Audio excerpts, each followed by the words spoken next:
Eu sou muito adepto também à ideia do Eudes, que nós não viemos aqui só assistir, nós viemos participar, né? E por se tratar do EBD também, eu gostaria da participação de todos. Quem tiver alguma dúvida, algum comentário, sinta-se à vontade para fazê-lo, beleza?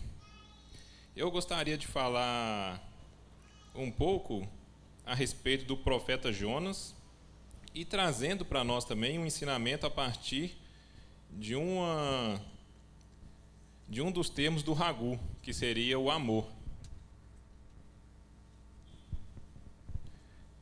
Espera aí que Jonas é um pouco difícil de achar, mas já achei. Gostaria de explanar um pouco a ideia do profeta Jonas e do amor em Jonas a partir de um exemplo não tão bom de amor assim. Jonas é um livro pequeno, de apenas 4 capítulos, mas que toda criança provavelmente já ouviu falar. Dos profetas menores é o mais famoso, né? Se perguntar para alguma criança sobre Naum, Abacuque, Miqueias, provavelmente, até os adultos provavelmente nunca ouviram falar. Mas Jonas, pela história do grande peixe, né, todas as crianças conhecem. Eu gostaria de fazer uma breve apresentação primeiro do personagem, do Jonas, e uma apresentação da cidade de Nínive, para nós termos um panorama geral e termos uma ideia da importância de Jonas na história da Bíblia. Jonas, ele era um profeta do Reino do Norte. Nós sabemos que houve a divisão no reinado de Jeroboão e Roboão. 10 tribos foram para o norte e 2 tribos ficaram no sul. Jonas, ele foi um profeta no Reino do Norte. Ele foi contemporâneo de Amós e Obadias. Ele viveu provavelmente entre 700 e 600 anos antes de Cristo. Diferente dos outros profetas que foram chamados para pregar a própria nação de Israel, Jonas ele foi chamado para pregar a uma nação ímpia. Ele foi chamado para sair de Israel, para sair do povo dele, para ir pregar na grande cidade de Nínive. Que cidade é essa? Nínive, nós sabemos, ou por alguns estudos, Nínive era a cidade mais importante do Império Assírio daquela época. Existem 2 impérios que são nome parecido, Síria e a Assíria. Nínive era a principal cidade da Assíria, que posterior à data de Jonas veio a ser a capital do Império Assírio. Nínive era a maior cidade do Império e era uma mais fortificada. Há relatos que os muros de Nínive tinham 20 metros de altura e eram tão largos que passavam 3 carruagens por cima dela. Podia facilmente morar uma pessoa dentro da cidade de Nínive. E nós sabemos pela história também que o Império Assírio era muito famoso pela sua violência. Eles conquistavam as outras nações perto e envolvia várias técnicas de tortura, das quais não vou mencionar aqui, mas era uma cidade, era um país, um império, na verdade, muito famoso pela tortura e pela violência com que eles usavam para com os seus prisioneiros, com as nações que eram conquistadas.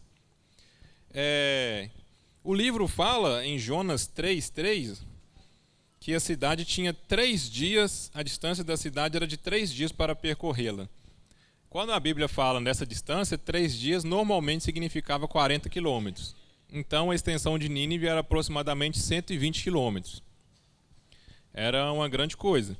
E Jonas teve que percorrer a cidade toda para poder pregar. Vou dar uma breve introdução da história de Jonas, porque todo mundo já conhece. Não vou me aprofundar muito na história do grande peixe, que ele ficou lá 3 dias. Vou só pincelar mesmo. Que todos já sabem que Jonas ele foi chamado por Deus. Muito obrigado. Ele foi chamado por Deus para ir à cidade de Nínive pregar. Mas Jonas não quis. Ele não quis ir pregar. Então ele fugiu para a cidade de Tarsis, que hoje seria a Espanha. É uma viagem bem longa. Ele entrou no navio em Jope e partiu para a cidade de Tarsis. A questão não era aquilo que Deus queria que ele fizesse. Então eu acredito que nós temos um certo livre-arbítrio, mas que o nosso livre-arbítrio é escravo da vontade de Deus. Então, se não é o que Deus quer que você faça, você não vai fazer. Então, se Jonas não queria pregar, ele foi, fugiu, mas Deus falou: você vai pregar. Então, nós vamos dar um jeito nisso. Nisso aconteceu aquele grande vendaval, aquela tempestade no mar, que acontece muito. Inclusive, eu vejo vários vídeos hoje de tempestades no oceano. É uma coisa terrível. Inclusive, diminuiu muito minha vontade de ir para um cruzeiro por causa dessas tempestades. Só Deus. Então, Jonas ele partiu nesse navio e durante essa tempestade ele estava dormindo, estava adormecido. Então, ele nem percebeu muito o navio, a tempestade. Seria como se fosse eu mesmo, que para quem não me conhece, eu tenho um sono muito pesado. É difícil me acordar, só o Oliver que me acorda. Ele mexendo eu acordo, mas fora isso, nada me acorda não. E Jonas, ele dormindo lá, o pessoal lá no navio, cada um de uma nação, cada um adepto a um Deus diferente, começou a rezar para o seu Deus, né? Até quem é ateu nessas horas acha um Deus, né, para orar, né? Então, cada um começou a orar para o seu Deus. Aí eles viram Jonas lá que estava dormindo, falaram: acorda, acorda, ora para o seu Deus aí também, porque tem alguma coisa de errado acontecendo aqui. Para os deuses, qualquer Deus que ouça a gente aqui, acalmar a tempestade. Então Jonas, ele rapidamente percebeu que era por culpa dele, e ele falou para ele ser lançado no mar. E nisso ele foi engolido por um grande peixe. Não sabemos que peixe é, muito provavelmente fosse uma baleia, fosse uma cachalote, imagino eu, porque a cachalote é o único animal única baleia carnívora assim que comeria gente, as outras são consideradas dóceis. Ele foi engolido inteiro e ficou 3 dias no ventre da baleia. Gostaria de fazer logo um insight aqui que nos lembra muito a história de Jesus, não é? Jesus ele pregou isso, ele falou que assim como Jonas, ele ficaria 3 dias no ventre da terra. Da mesma maneira que Jonas. Jonas estava morto por 3 dias, porque você está no estômago de uma baleia, você não tem perspectiva que você vai sair de lá. Então, figurativamente, igual Jesus, Jonas esteve morto por 3 dias, clamou ao Senhor, orou ao Senhor do fundo do ventre do animal, que o cuspiu na praia. E ele sendo cuspido na praia, Deus virou para ele e falou: agora você vai voltar e vai fazer a missão que eu te cumpri, que eu te mandei. Que eu não mandei você fugir, então já que você fugiu, passou por isso, mas nada disso te impede de fazer a minha missão. Logo aqui nós vemos a grande paciência de Deus para com o profeta Jonas. A enorme paciência de Deus, algo que é surreal para nós.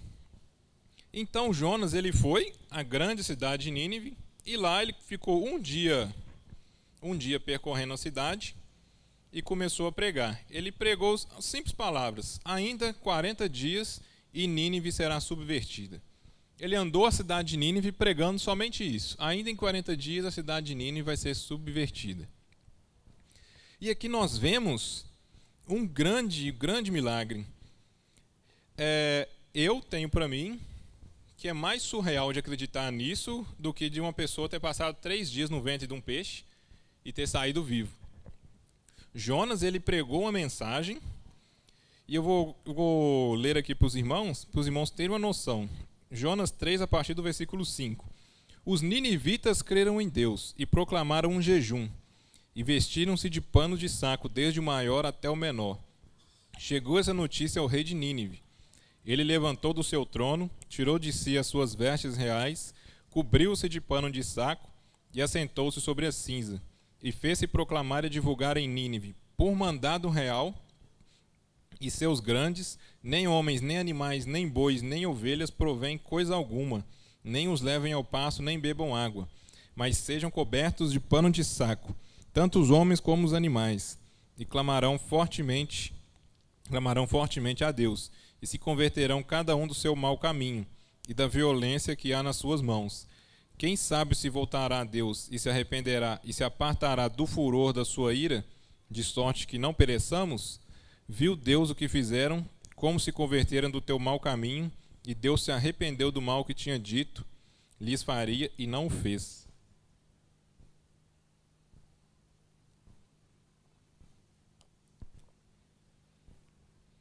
Irmãos, nós vemos aqui no capítulo 4 que Deus fala: e não hei de eu ter compaixão da grande cidade de Nínive, em que há mais de 120 mil pessoas que não sabem discernir entre a mão direita e a mão esquerda. E isso faz uma alusão às crianças. Então quer dizer que Nínive tinha 120 mil só crianças. Provavelmente Nínive tinha 600 mil pessoas. A Bíblia fala que Nínive inteira se converteu a Deus. Foi a maior pregação da história da humanidade. Nós vemos em Atos que Pedro, na primeira pregação dele, 3 mil pessoas se converteram a Cristo. Aqui, 600 mil pessoas. Foi o ministério mais bem sucedido da história. O homem pregou e 600 mil pessoas converteram. Seria como se 1/4 de PH fosse crente. E crente de verdade. Porque algumas pessoas falam, normalmente pode ser que eles só falaram ali que creram em Deus, mas não se converteram no seu coração. Mas em Mateus, o próprio Jesus fala que a cidade de Nínive vai julgar aqueles para quem Jesus estava pregando naquela época. Ele falou, a cidade de Nínive converteu ouvindo a pregação do profeta, e vocês não converteram ouvindo a pregação de mim, que sou filho de Deus. Então nós vemos que verdadeiramente Nínive inteira foi transformada e foi regenerada. Para mim, isso aqui é mais surreal do que acreditar que ele foi engolido por um peixe. Porque se você pregar e 600 mil pessoas acreditarem na sua pregação e se converterem dos seus maus caminhos, é algo que nunca houve na história da Bíblia, provavelmente não vai voltar a acontecer, mas é algo grandioso demais para nós termos uma noção do que foi isso. Mas, pior do que isso, nós vemos no capítulo 4 que Jonas não gostou disso. Nós vemos Jonas como o melhor pregador da história, mas também o pior. Porque ele pregou, a mensagem dele foi 100% efetiva, mas ele não queria que fosse. Ele pregou falando, não, eu não quero que ninguém ouça minha pregação, eu quero que todo mundo morra. A mensagem dele salvou 600 mil pessoas, e ele ficou completamente abalado com isso, a ponto de pedir a morte. Ele falou com Deus que ele sabia disso, que Deus tinha compaixão da cidade de Nínive. Então, por isso, ele não queria ir lá, porque ele sabia que Deus ia perdoar a nação. E ele não queria isso. Então, nós vemos aqui um profeta que não tem amor algum no coração. E aqui eu gostaria de fazer um breve insight, que a mensagem ela é sempre maior do que o mensageiro. Mesmo Jonas não querendo a efetivação da mensagem dele, a mensagem dele foi 100% efetiva. Porque foi para isso que Deus chamou ele e era isso que Deus queria. Então, mesmo ele estando com o coração totalmente errado, a mensagem dele surtiu efeito. Porque a palavra de Deus é sempre maior do que quem transmite a palavra dele. Não quer dizer que nós possamos ter uma vida totalmente ímpia. Porque nós vemos outro exemplo disso lá no livro de Êxodo. Que Deus fala com Moisés, fala a rocha para ela sair água. E Moisés, com raiva, bateu na rocha. E saiu água. Então, para o povo que estava ali, estava tudo ok. Moisés está cheio da unção de Deus, ele bateu, saiu água, problema resolvido. Mas Moisés estava em pecado, ele pecou contra Deus. E por causa desse pecado, ele ficou fora da terra prometida. Então, nós vemos aqui um exemplo parecido com o de Jonas, de alguém que fez algo que não estava totalmente ao contrário do que Deus queria, não estava com o coração voltado para aquilo, mas Deus deu a resposta para ele, mas ele foi punido da mesma forma.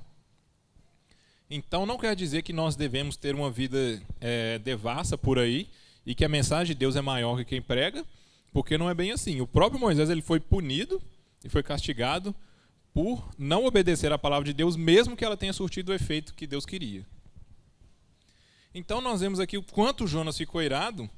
Nós vemos aqui que ele ficou tão irado que ele saiu, no capítulo 4 nós vemos que ele saiu da cidade de Nínive e fez um acampamento fora da cidade, o que nos leva a crer que ele ainda assim acreditava que seria destruída.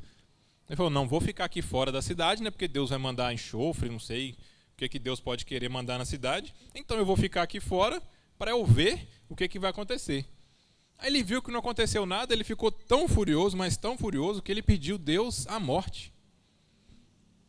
Ele falou, ele está preocupado com a nação dele, de Israel. Ele estava preocupado porque Nínive era uma nação, a Assíria, era uma nação que escravizou o povo dele. Ele estava assim, não, esse povo escravizou o meu povo, Deus está perdoando eles da maldade que eles fizeram com o meu povo. Agora, eu sou um falso profeta, porque eu falei que a cidade ia ser destruída e Deus voltou, falou que não vai ser mais. Ele estava preocupado demais com a reputação dele e com o nacionalismo dele por Israel. Com isso, ele foi para fora da cidade, pediu a Deus a morte. Ele falou, é melhor morrer do que viver.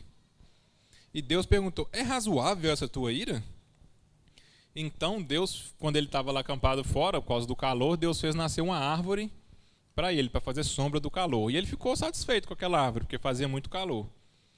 Mas no outro dia, Deus mandou um verme que comeu a árvore e mandou um forte vento que fez mais calor ainda. Então, a Bíblia fala que Jonas estava a ponto de desmaiar de tanto calor. Então, provavelmente lá estava igual o BH, né? Há uns tempos atrás aí. Então, Jonas estava a ponto de morrer de ter tanto calor. E com isso, ele pediu a Deus a morte de novo. Porque ele queria aquela árvore que estava tampando, fazendo sombra nele. E ele viu que Deus deu aquele alívio para ele e logo em seguida tirou. Na questão do dia seguinte, Deus tirou esse alívio dele. Aí Deus falou para ele, você está com pena de uma planta, que você não teve trabalho nenhum para cuidar dela. Eu fiz ela nascer, crescer e derrubar. Você está com pena dela e eu, que dei vida a todos os cidadãos de Nínive, não deveria ter pena daquela cidade? Isso que inclui 120 mil pessoas que não sabem nem discernir entre a mão esquerda e a direita, que seria o caso das crianças. Então aqui nós vemos dois paralelos. Nós vemos um profeta que não tinha amor nenhum por aquilo que ele estava fazendo, não tinha amor pelas pessoas, ele não queria que Deus salvasse ninguém. Ele viu a salvação de Deus, Deus perdoou ele, Deus salvou ele do fundo do peixe, do estômago do peixe, mas ele não queria transmitir essa salvação para as pessoas. Ele não queria transmitir o amor que Deus transmitiu a ele para as outras pessoas. Ele era um profeta extremamente egoísta e uma pessoa totalmente sem amor. E ao contrário dele, mas fazendo um paralelo à história de Jonas, Jesus, o Filho de Deus, ele veio à Terra, ele teve a mesma história de Jonas, porque ele morreu, ficou 3 dias morto, ele saiu e comissionou os apóstolos a pregarem para os gentios, para mais pessoas se converterem a Cristo. Então nós vemos aqui a mensagem de Deus, a imagem de Deus, de um Deus amoroso, que ama a todos nós, e de um profeta sem amor nenhum naquilo que ele fazia. E eu fico muito constrangido com esse amor de Deus, porque é algo imensurável. Nós estamos falando aqui de uma nação que torturava as outras pessoas. Isso não isentava mulheres e crianças. Uma nação que conquistou o povo de Deus. E Deus, mesmo assim, perdoou aquela nação e converteu aquela nação. Isso me faz lembrar também da oração do Pai Nosso. Que eu já ouvi uma frase de um pregador que ele falava, se você não perdoa o seu próximo, todas as vezes que você ora o Pai Nosso, você está condenando a si mesmo. Que lá fala, né? Perdoa os meus devedores assim como o Senhor me perdoa. Então, da mesma maneira, quer dizer, ao contrário, né? Que eu devo perdoar da mesma maneira que Deus me perdoa. Então, se você não perdoa as pessoas, Deus também não te perdoa. Se você não tem amor pelo próximo, que lá em João fala, você não ama a Deus. Isso seria uma mentira. Você não ama alguém que você vê, e como você ama a Deus que você não vê? Então, nós vemos aqui que o amor de Deus é algo incompreensível demais para nós. Tem um outro pregador também, famoso, acho que é o Paul Washer, ele fala que a mensagem mais terrível da Bíblia é que Deus é bom. Eu falo, por que isso é terrível?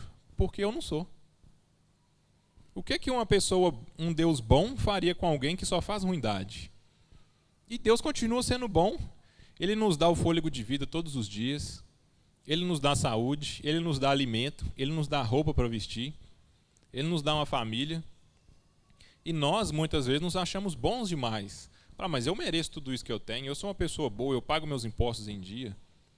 Mas a moral nenhuma salva um ser humano. A Bíblia não ensina que você ser uma pessoa moralmente correta, você ser salvo por causa disso. E nós vemos também em 1 Coríntios capítulo 13, no versículo 13, que lá nós vemos que o apóstolo Paulo: permaneçam, pois, na fé, na esperança e no amor. Estes três, mas o maior deles é o amor. Então, o amor é a maior virtude que qualquer ser humano poderia ter. E se você ama alguém que te ama de volta, isso não seria um amor verdadeiro. Isso é coisa básica. Todo mundo gosta de quem gosta da gente. Você não vai odiar quem te trata bem. Agora, você demonstrar amor para quem te faz mal, para quem faz mal para o seu povo, isso sim é um amor que só Deus pode colocar no nosso coração. É um amor incompreensível para nós. Nós vemos pelo exemplo do profeta Jonas, e eu arrisco dizer que ele não é o único. Talvez muitos de nós, ou todos nós, somos iguais ao profeta Jonas. Nós pregamos para alguém alguma coisa, mas não queremos ver a libertação daquela pessoa. Nós vemos alguém sofrendo, às vezes com vícios, com problemas de saúde, com problemas na família, e falamos: se fulano continuar assim, vai morrer, mas desejando que a pessoa morra. Assim, se fulano continuar assim, vai ser internado, vai ficar... Se alguém é dependente químico, vai ficar internado em algum hospital. E fala: não, se fulano continuar assim, vai dar ruim para ele. Mas nós não falamos com a intenção de ajudar, nós falamos totalmente com a intenção: não, tomara que aconteça isso para ele ver. Então, o amor de Deus tem que habitar em nós, para que nós não possamos ser igual Jonas. Porque foi o primeiro e talvez o único pregador da Bíblia que não queria que a mensagem dele fosse ouvida. A mensagem de uma pregação não ser ouvida é a coisa mais fácil do mundo. Agora, 600 mil pessoas ouvirem e se converterem é só um milagre de Deus. E foi algo que aconteceu ali no ministério deste pequeno profeta, que viu tanto a graça e o amor de Deus, mas que não queria que Deus estendesse a graça e o amor para mais ninguém. Ele queria essa graça e esse amor somente para si mesmo. Mais uma vez eu volto a frisar que a mensagem ela é sempre maior que o pregador. Eu, rapidamente, só para encerrar, eu gostaria de contar uma historinha que eu ouvi uma certa vez de uma pregação do Augusto Nicodemos. É um pregador, é um pastor presbiteriano, não sei se todos conhecem. Ele disse que uma certa vez ele foi chamado para pregar numa cidade, num sábado à noite, domingo de manhã e domingo à noite. Só que ele passou mal no domingo de manhã. Estava muito mal, coisa de cama, que ele não conseguia levantar. Ele pensou em ligar para o pastor e falar: não vou conseguir pregar, porque eu não tenho condições de levantar da cama, de estudar. Mas ele pensou: não, estou aqui, eu vou lá, né? Porque é ruim também alguém pegar desprevenido e ter que pregar de última hora. Mas ele falou que não conseguiu preparar, aí ele falou que vou pregar sobre o meu devocional de hoje. Que, se não me engano, foi em Mateus. Aí ele falou para um pastor: pastor, eu não tenho condições de pregar, eu não estudei, eu vou falar somente 15 minutos do meu devocional de hoje, compartilhar com os irmãos o que eu estudei. Pastor, beleza. Ele foi lá e falou por 15 minutos. E nesses 15 minutos ele fez a pior pregação da vida dele. Porque estava morrendo de vergonha, estava doido para acabar logo, para ele ir embora, para ninguém cumprimentar ele. E nisso, quando ele acabou a pregação, voltou a sentar, uma pessoa levantou a mão, um diácono. Ele até brincou, falou: não, isso numa presbiteria não é um escândalo, né? Porque não é normal você ver uma pessoa querer levantar a mão para dar algum testemunho na frente. De onde eu vim na Assembleia, isso é muito comum, acontece todo dia. Aí ele falou: ai, o que essa pessoa vai fazer? Vai fazer passar vergonha, alguma coisa assim. Aí levantou, e baseado na pregação do que ele tinha falado, ele falou: eu gostaria de pedir perdão publicamente a todos, ao pastor, porque eu venho falar do mal dele pelas costas. Aí o pastor ficou ali sem entender e tudo: não, está perdoado e tal. Aí nisso outra irmã levantou e falou: eu gostaria de pedir perdão fulano de tal, porque eu também faço a mesma coisa. Aí começou o povo levantar. Aí diz ele que fez fila do povo querendo um falar com o outro: não, eu também fiz isso com o irmão, eu fiz aquilo com o irmão, gostaria de pedir perdão e tudo. E diz ele ficou assim: nossa, eu nem estudei para aquela palavra. Aí ele falou: domingo que vem que vai pregar na igreja dele, qual que vai ser a palavra? Vai ser essa, né? Deu certo. Aí falou que estudou, destrinchou tudo, chegou lá, pregou. Falou que o pessoal estava assim, doido para ir embora. Ele pregou a mesma mensagem que ele tinha pregado e não surtiu o mesmo efeito. Porque a mensagem é sempre maior do que o pregador. A mensagem já tinha que surtir efeito para aquela comunidade naquele determinado tempo. Então, eu gostaria de terminar aqui, sempre relembrando para os irmãos que o amor de Deus ele é incomensurável. Não tem como nós medirmos o amor de Deus. Não tem como nós entendermos o amor de Deus. Mas nós devemos pedir a Deus a todo instante para que nós possamos amar os nossos irmãos. Porque o amor não é um simples sentimento que você nasce com ele. Tanto que na Bíblia, Paulo fala que as irmãs mais velhas têm que ensinar as mais novas a amar os maridos. Então, com isso, nós vemos que o amor, ele é ensinado. O amor não é uma característica nossa. Você nasce, estou amando todo mundo. Então, nós devemos nos forçar a amar o próximo, orar pelo próximo, desejar que Deus cure essa nação, cure os nossos irmãos, os nossos vizinhos, as pessoas que estão afastadas de Deus e estão enfrentando vários problemas, estão enfrentando pecados, estão enfrentando dificuldades. Então, possamos pedir a Deus nesse momento que Deus derrame seu amor sobre nós, para que nós possamos transmitir esse amor, essa graça que nos alcançou, mesmo nós não merecendo também, para outras pessoas que também não merecem. Amém? Gostaria de orar para encerrar. Senhor Jesus Cristo, querido Deus e Pai, agradecemos ao Senhor por este momento de comunhão com os nossos irmãos. Agradecemos por cada irmão que está aqui, por cada vida, por cada família que se encontra aqui presente. Pedimos ao Senhor, Deus, que nos perdoe pela nossa falta de amor, de graça e de misericórdia pelo próximo. Pedimos ao Senhor que derrame esse amor surreal sobre nós, para que nós possamos amar os nossos irmãos, possamos amar o Senhor acima de tudo, acima de todas as coisas. Que nada de nós, Senhor Deus, tenha mais valia do que o Senhor na nossa vida. E que nós possamos, Deus, transmitir esse amor para o máximo de pessoas possíveis, para que eles conheçam esse amor que nos foi alcançado também. Pedimos que dê um excelente domingo a todos nós, que tenhamos tempos de paz e de prosperidade, Deus. Nós te pedimos, te agradecemos. Amém. Deus abençoe a todos.